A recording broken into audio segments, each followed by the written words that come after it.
ഈശോ മിശിഹായ്ക്ക് സ്തുതിയായിരിക്കട്ടെ. ഭയപ്പെടേണ്ട, ഞാനില്ലേ കൂട്ടിന്. കുന്നേൽപ്പള്ളിയിലേക്ക് കടന്നു വരുന്ന ഏവരുടെയും മനസ്സിനെ ആകർഷിക്കുന്ന ഒരു ചിത്രമാണിത്.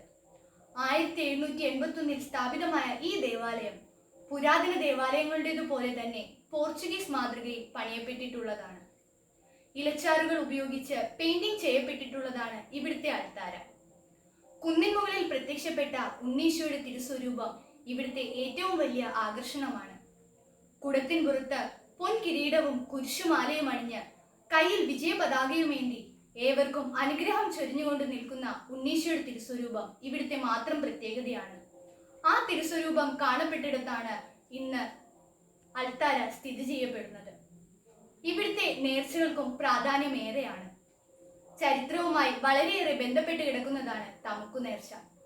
തമുക്കു കുഴച്ച് ഉണ്ണീശോയ്ക്ക് സമർപ്പിച്ച് അതിലൊരു ഭാഗം വീടുകളിൽ കൊണ്ടുപോയി ഭക്ഷിക്കുന്നതാണ് തമുക്കു നേർച്ച.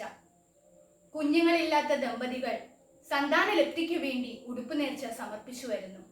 അത്ഭുത കിണറുമായി ബന്ധപ്പെട്ട് കിടക്കുന്ന പാളയും കയറും, ഉണ്ണിയെ കയ്യിലെടുത്തു പ്രാർത്ഥിക്കുന്ന ഉണ്ണിയും പാളയും, മോതിര നേർച്ചയും എല്ലാം ഈ നേർച്ചകളിൽ പെടുന്നു.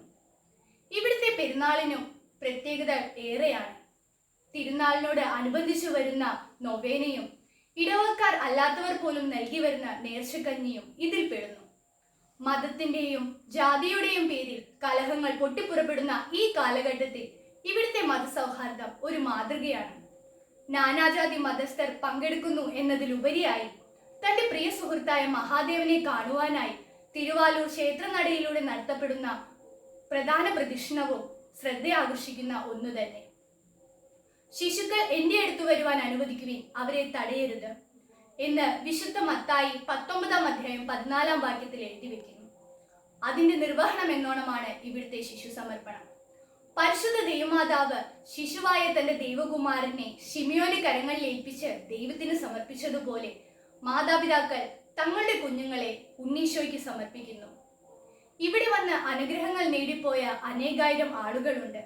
അവർ അവരുടെ വിശ്വാസത്തിൽ തന്നെ തുടരട്ടെ എന്ന് ആശംസിച്ചുകൊണ്ടും ഇനിയും നിരവധി അനുഗ്രഹങ്ങളും അത്ഭുതങ്ങളും ഈ ദേവാലയത്തിൽ നടക്കട്ടെ എന്ന് പ്രാർത്ഥിച്ചുകൊണ്ടും ഞാൻ എൻ്റെ വാക്കുകൾ നിർത്തുന്നു. നന്ദി, നമസ്കാരം. ജയ് ക്രൈസ്റ്റ്.